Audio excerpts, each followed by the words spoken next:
Fala pessoal, muito bom dia. Imagino que vocês estejam vendo isso aqui de manhã, ou boa tarde, ou boa noite, se estiverem vendo nos outros períodos.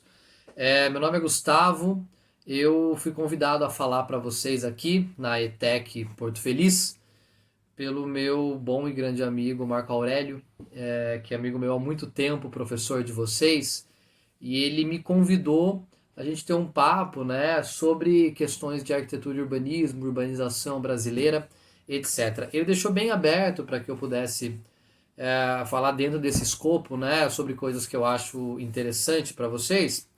Então, a maneira como eu decidi fazer uma linha de raciocínio aqui é mostrando a arquitetura de maneira muito ampla e focando logo em seguida em algumas questões da atualidade para a gente, tá? Só vou ficar controlando o meu tempo aqui para não extrapolar o de vocês também. Mas é o seguinte, eu sou arquiteto urbanista, formado há alguns anos. Atualmente eu sou professor de arquitetura e urbanismo da Unip de Sorocaba e da cidade de Santana do Parnaíba, na unidade da Unip também, né?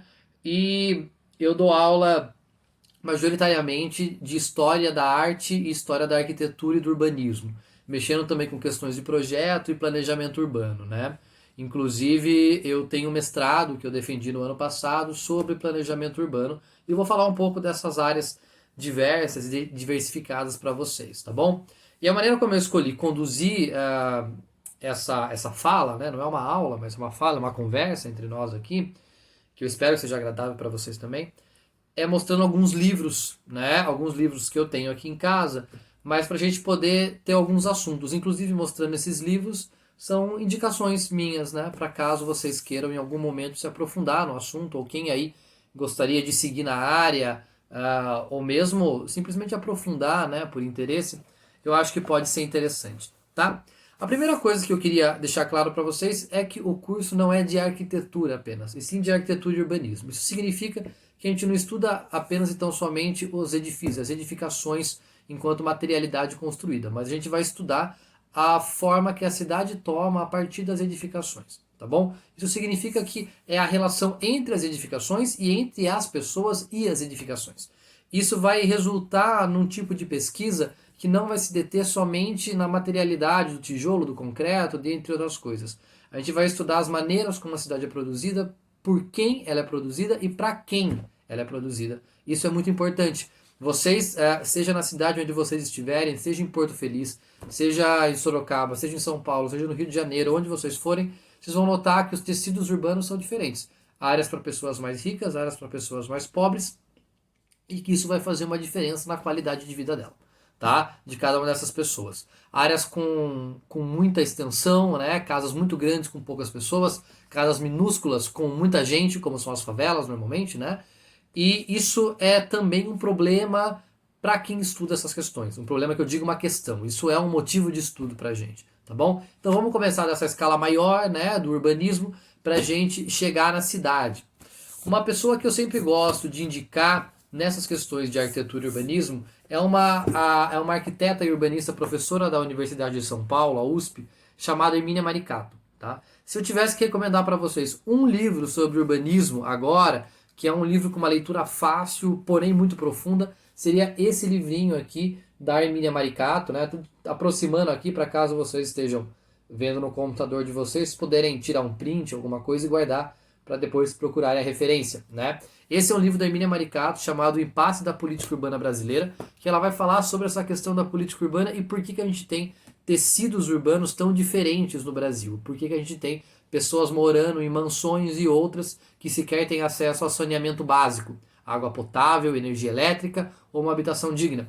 Ela vai falar isso dos anos 2000 para cá, dos anos 2000 até mais ou menos 2010. Então é algo que é muito atual ainda. Para a gente poder entender a situação do Brasil contemporâneo, é muito interessante ler esse livro da Hermínia. Tem um outro também chamado Brasil Cidades, né? Alternativas para a Crise Urbana, também da Hermínia Maricato, que é um livro muito bom também, um pouco mais antigo, do começo dos anos 2000, que também tem essas características que podiam ajudar muito a gente a entender essa urbanização brasileira atual, tá? E um outro de um clássico, né? Talvez o professor de geografia de vocês vá concordar comigo nessa indicação, mas é uma indicação um pouquinho mais antiga, mas que faz sentido a gente estudar ainda, que é o famosíssimo Milton Santos, um dos nossos maiores intelectuais, né?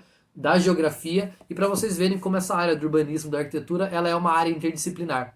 Né? A gente vai estudar geografia, a gente vai estudar história, a gente vai estudar sociologia, a gente vai estudar história da arte, a gente vai estudar uma série de coisas para poder construir e projetar e pensar políticas públicas e edificações mais interessantes para a arquitetura e para o urbanismo brasileiro. Tá? Uma outra coisa que é bacana levantar para vocês, e eu tô mostrando o livro, mas é mais para falar do tema, que é o Minha Casa Minha Vida. Esse aqui é um livro bem interessante, né, do José Baravelli, que é um professor da USP também, chamado Trabalho e Tecnologia no programa Minha Casa Minha Vida. Vocês devem ter ouvido falar muito do Minha Casa Minha Vida, talvez algumas pessoas que estão assistindo até mesmo morem em conjuntos residenciais, casas subsidiadas pelo Minha Casa Minha Vida, e é muito interessante a gente tomar um tempinho para falar do Minha Casa Minha Vida. Ele é um programa que se inicia mais ou menos nos anos 2008, né, o ano de 2008, quando ele é efetivado de fato. Ele era um programa para construir milhões, e literalmente milhões de residências, tá? Para um país que tem um déficit habitacional, ou seja, falta de moradia para muita gente. Quando eu digo déficit habitacional, eu não me refiro somente a pessoas que não têm casa, mas pessoas que têm uma casa que não é digna, uma casa com uma série de problemas, uma casa na qual tem 2 quartos e moram 11 pessoas, uma casa que não tem um teto, uma casa feita de papelão, uma casa onde não chega saneamento básico, uma casa onde não chega energia elétrica, que essa pessoa não tem acesso à saúde pública, à educação pública, às questões que são dever do governo prover a toda a população brasileira. E o Minha Casa Minha Vida vem para tentar, vamos dizer, arrumar essa situação. A questão é que o Minha Casa Minha Vida ele não é pensado num sentido de apenas dar habitação de qualidade. Ele é pensado num sentido de movimentar a economia para enfrentar a crise que vem dos Estados Unidos a partir de 2007. Não cabe a gente nesse momento aqui falar sobre a crise, como é que ela se dá. Tenho certeza que os professores de vocês, inclusive, saberiam explicar melhor do que eu como que ela se dá no sentido econômico, né? Mas o que basta a gente saber é que estava vindo essa crise e o Brasil precisava aquecer a economia, fazer ela girar para que essa crise não batesse tão forte aqui no Brasil. E o Minha Casa Minha Vida ele vai ser escolhido para isso. Então isso aí é uma questão importante para a gente perceber e a gente poder criticar a política pública, porque todos vocês estão aptos a criticar essas políticas uma vez que é feito com o dinheiro do contribuinte, o dinheiro do cidadão, o dinheiro de vocês, o dinheiro dos pais de vocês, dos amigos de vocês, etc. E o Minha Casa Minha Vida, ele é pensado antes de dar habitação, ele é pensado para poder aquecer essa economia. O que isso significa? O Minha Casa Minha Vida vai movimentar a indústria da construção civil, que vai produzir o tijolo, o concreto, o ferro, a parte de hidráulica, a parte de elétrica, os profissionais da arquitetura, do urbanismo, da engenharia, do design de interiores. Então ele vai movimentar a economia como um todo. Você vai ter a vendinha do bairro vendendo mais tijolo, você vai ter a grande produtora de areia, cal, cimento, tendo um sucesso econômico maior. Isso vai fazer com que a economia de fato aqueça. Naquele momento, pelo menos até o ano de 2012, 2013, a gente não sente aquela crise mundial como outros países sentiram. Então funcionou nesse sentido. Mas qual é que é a contrapartida? No Minha Casa Minha Vida, a gente não tem qualidade habitacional na maioria dos casos. Isso é muito importante de se perceber, tá, gente? Porque se você for pensar, a maioria dos conjuntos do Minha Casa Minha Vida é feito nas periferias da cidade.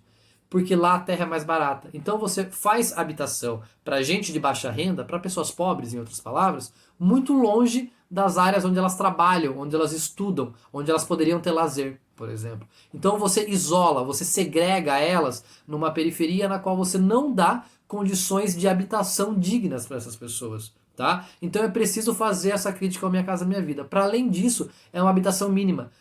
O governo federal vai colocar requisitos mínimos, como por exemplo, no mínimo 39 metros quadrados. Mas vocês imaginem, nem toda família é igual. 39 metros quadrados, uma família de 2 pessoas, 3 talvez, seja mais do que suficiente. Mas boa parte das famílias de baixa renda são formadas por 5, 6, 7, 8 pessoas. Como é que você coloca todas essas pessoas numa caixinha de fósforo?